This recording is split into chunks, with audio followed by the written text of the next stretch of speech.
Hello, this is Cheryl Wilson. I'm an abstract artist and an expressionist artist, and my website is Cheryl Ann Wilson, and I'd love for you to visit me over at Cheryl Wilson Art on Instagram. But this is a painting that I have completed from the blank canvas to the finished painting, and at the end I explain the finishing touches I put on this painting and many of the other paintings that I complete. This is a 30 by 40, and I call this Fragmented Dreams, and I absolutely love this painting. It's full of color and hope and excitement, so I hope you enjoy this. I hope if you're not subscribed that you'll subscribe for future paintings that I do. I really would love to have the thumbs up and any comments. I'm still growing my channel, and I would love your help to keep me motivated and encouraged to keep going.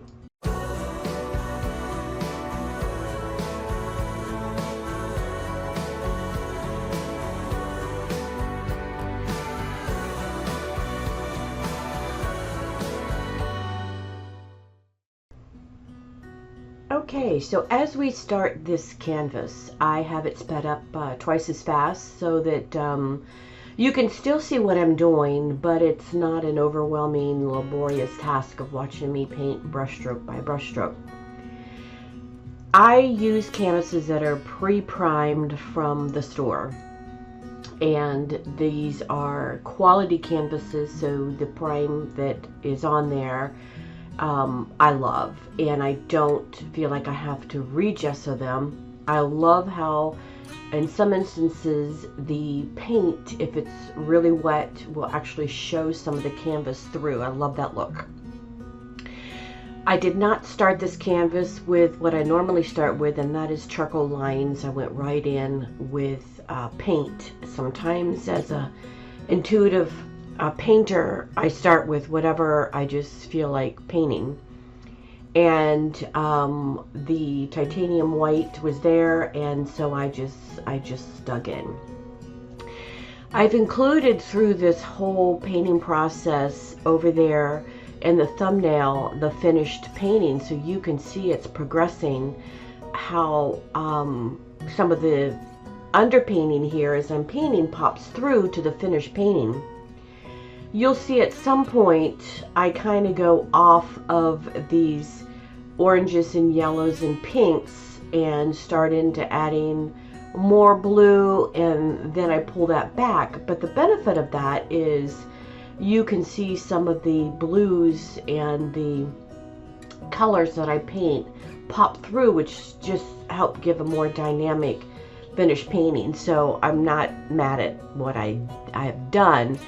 And that will happen to you as an artist. Many times you will paint and you will find that there's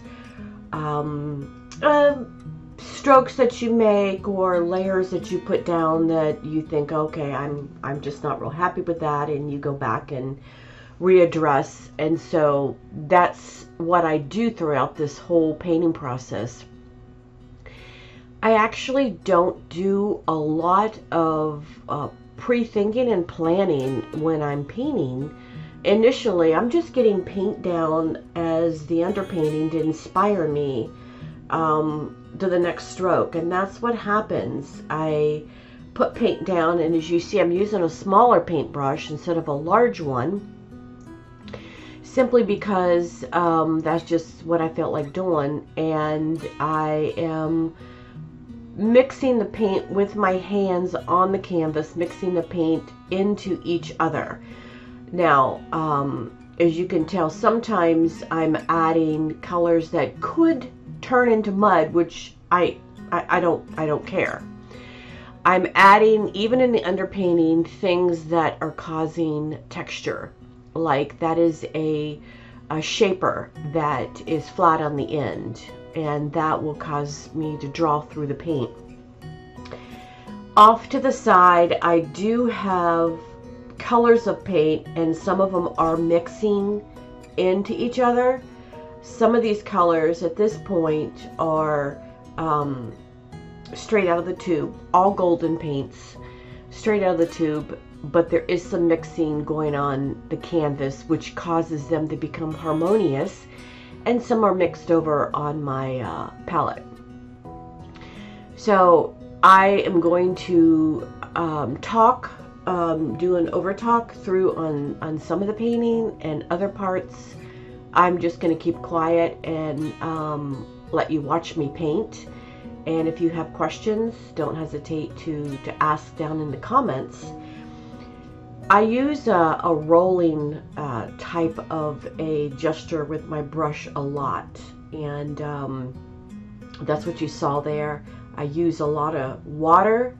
That is the high fluid titanium white. I do a lot of drips.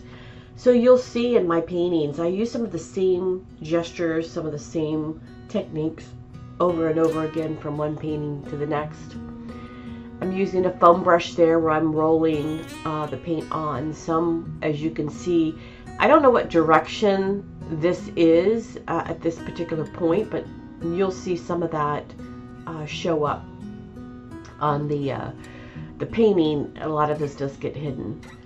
I do a lot of times where I use my fingers and just add random marks, and that just helps me get out of the flow of having solid spots of paint. It helps me when not every figure on the canvas is the same shape, and I think artists tend to do that, and by adding fingers where it's very randomly placed, it helps me break out of that habit of having all my shapes the same, even when they're in the underpainting.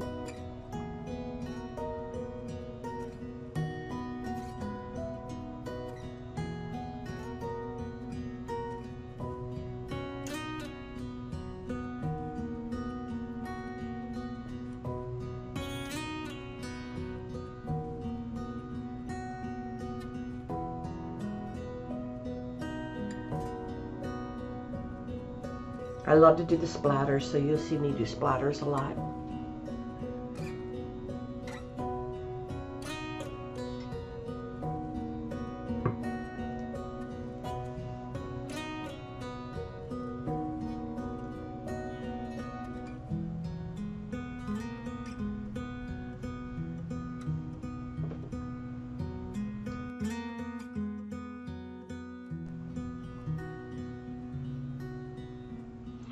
There I'm just bringing up some colors that I thought I might want to have in the end painting, and you can see that it was helpful because my paintings right now, and this is what a lot of artists do, are the same tones or the same values. There's nothing exciting. There's some lights and then there's some mediums, and I've learned this through several other artists, that a lot of the color that comes straight out of the tube is all in the same value of color. You have to add and mix your colors to have different excitement in your painting. And so about now is when it's a good idea to start looking at what other colors do I want. And you want them to be mixtures of colors you have. Even if I add more, mix them up a little bit on your palette so that that orange there will mix with some of the yellows and have a beautiful tone that will look beautiful together. I add a lot of black and white, but if you want a lighter color, don't hesitate to add like a light pink or another lighter color to your mixture. You don't always have to add white to lighten up a color or add black. You can add other colors, like almost the peachy salmon color right there is just a mixture of some of the other colors that I have over on the palette, and then they're mixing when I'm adding them and they're touching the wet paint in my canvas.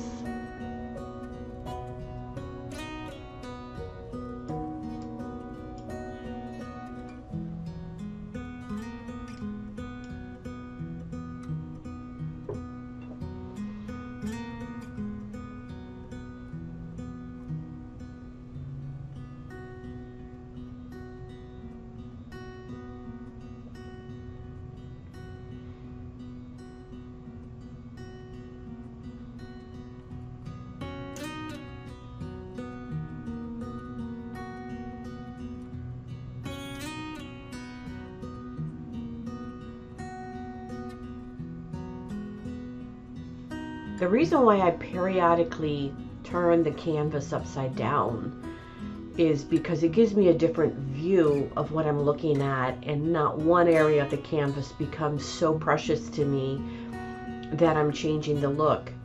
At the end of the painting, you'll see me talk about adding a lot of these marks, because when I end the painting, I show a lot of these tools that I use when I'm adding the spray in there. A lot of them are stencils. I do have some homemade stencils. A lot of them are marks from tools I may have sitting next to me. I love that lettering look. It's almost like you know, a block lettering, and I usually do it backwards for some reason. Sometimes I'll put words in there that people understand, but a lot of times they're just meant for the mind to just think about the painting, and it's not for anything to be read. And you can see in the finished painting, a lot of those letters are covered up, but then there's peek-throughs of ones that aren't.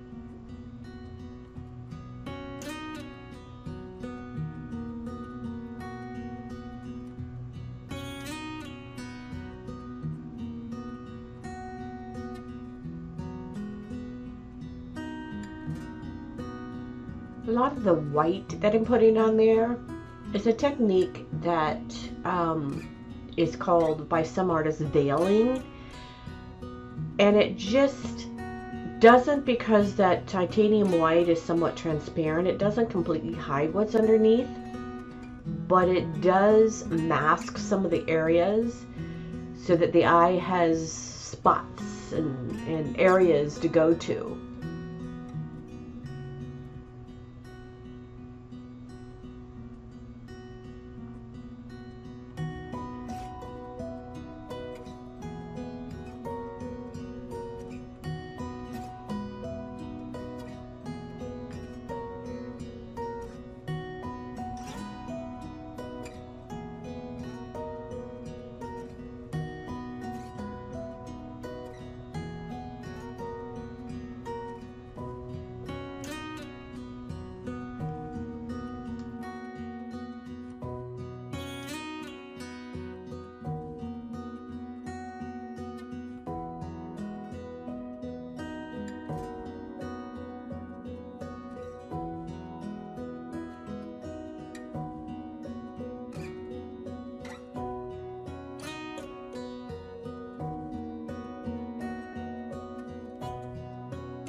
A lot of the techniques that I use are a combination of learning. I did not go to school as an artist. I actually had two other professions. I owned two companies, project management and risk management, and worked for many of the three-letter government agencies in Washington, D.C. And long story, I've told my story before. I've always loved art.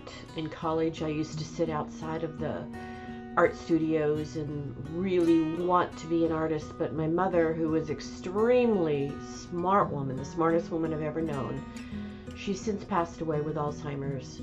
She told me to go and get degrees, so I got degrees, multiple degrees and certificates, and long story short, ran a couple successful businesses on my own, but art was always a passion. And when she became so sick, about some years ago, that's when I said, what if I get Alzheimer's? What if, at some point I never live out my passion or my dream? So as my contracts that I took on my own, I could select what I wanted since I owned my own company. I could help take care of her, help take care of my dad, and I had several art studios, one in Florida and then one in my hometown here, and I painted from both while I took care of my mother, and eventually art became a full-time job for me. So I had to learn techniques of art, and I wanted to catch up real fast, so I've learned from many artists. I've learned color, value, balance, how to veil, how to make marks, and then eventually a lot of that learning, as I practiced and painted and began to sell and find out what people liked in what I was doing, my own style emerged. And that's what will happen if you're beginning as an artist. Your style will eventually merge if you concentrate on the things that you love. It's okay to learn from many other artists. Then take those things that you've learned and the things that you love, pay attention to them, and use those repetitively in your art, and eventually you'll be painting a painting and your style will become your style. Now, are there people out there that don't like my style of art? Yes, there's a lot of people who don't like abstract art. My husband's is an engineer, and he likes to look at a painting of a vase of flowers with oranges, and he likes to know that's what he's looking at. And when he looks at my art, although now he does appreciate it because they sell, and that's what he relates to, I'm sure some of you can understand that, he no longer tries to look for oranges in a vase in my paintings. He now knows what my style is, and knows that I am not going to paint a vase of oranges and grapes. That's just not something I do. And I have found my style. If I do paint a vase of flowers, which I do occasionally, they will be very abstract. So I don't paint. I've had well-meaning people from my professional world say, paint like what people will buy. Well, I can't do that. I have to paint what I like. And I found I sold more paintings, and that's not what it's all about, is selling my paintings, but this is a business for me, so I do have to sell. But I found the more that I was true to myself and my style, the more I liked my paintings.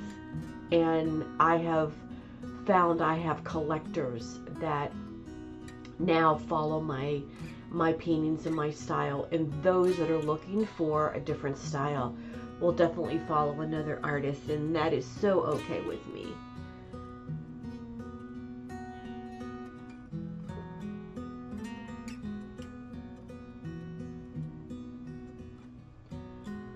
this is where I got off on another tangent, and this could happen to you. I love turquoises. I started adding turquoises, and as you can see in the final painting up there in the thumbnail, some of that blue pulled through, which ended up being beautiful. But I soon realized that I didn't want to change. I was liking the underpainting. I was liking the other colors that I had done. So it was a catalyst for me to add some dark tones, and that's what I was really looking for.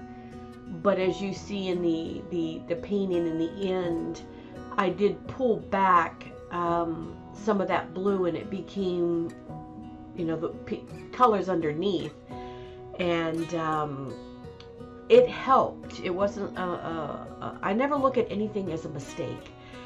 I can always paint over it. I look at it as it helped me see where I needed to add some darks to my lights, and it proved its purpose for me.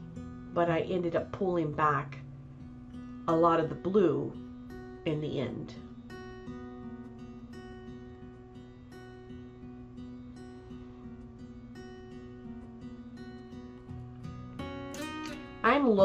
When I'm looking in the painting, I'm looking for shapes, that they're not all the same. I'm looking for the fact that I have large areas of paint and I'm adding thin areas of paint.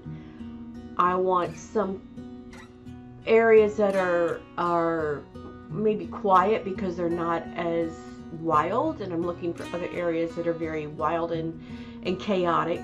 Chaotic in my paintings are part of what I love. So you can see a lot of the writing that I had on there has gone to the underpainting. And so you'll see me at some point, and this is what I show in the end clip. You'll see the end painting where I have added the signature marks of what I do, and that is some mixed media. I've added back in a lot more marks, some sgraffito, some of the spray, and I explain that.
Alright, this is actually the finished painting, and the reason why I wanted to show you this is I took you through to the stage of the almost finished, and then I had to take a look at the painting and decide, what do I need to do to this painting to finish it in my mind, to have it finished and ready to hang on the wall or sell or take to the art gallery. So here's what goes through my mind. I have added a piece of handmade paper. This is a tissue paper where I add black spots to it. These are sprayed on with a stencil, and I have several. I have some down here where I let drip on the canvas. I have again added some more kind of a backwards lettering. I usually do that in black. I've added it up here, different places. I added in some medium. This is the crackle paste, and let that dry. I have done some splatter with some thicker paint, and all the areas that you see where it looks like it is a stencil is where I've gone in and added with spray paint a stencil of some sort. I just have a handful of stencils around that I grab and use wherever I feel like I want to add a stencil. And here's some of them, and some of them I have in the other room where they're drying. But I've added these throughout the painting, and I do this a lot. And this is how I finish a painting. There's a stencil, I added that up there in a couple places. Here's the circles, here's the lettering, and this is probably hidden in there somewhere. So that's how I finish this painting. I've also taken a thin paintbrush, dipped it in paint, and just made some additional lines throughout the painting where I felt like I needed to have a statement. So that's how the painting, that's how I finish off my paintings. When I take a look at where I'm at, where I want to go, and you'll see some of the same stencils throughout my work, because that's just how I conclude them. And there you have it. So, you know, I hope this has been another video that you've enjoyed seeing, where I've painted from the blank canvas to showing you how to conclude the painting in the end, and getting ready to put this out on the website and ready to sell. So I hope you've enjoyed another painting from the blank canvas to the finished painting. And while these take several days to do, and it's a labor of love that I try to share with other artists, I do hope that you can support me by giving me a thumbs up and leaving me a comment. I am working on YouTube. It's just a goal to get the monetization, just as a goal. It keeps me going, and it helps me stay motivated, because I would rather be in my art studio all day painting, but I know that giving back is a good thing to do, and I want to do it for you. So I hope you do like these videos. They're helpful, and that you can show me your love and support by giving me a thumbs up and letting me know. Anyway, have a great day, and I'll see you in the next video.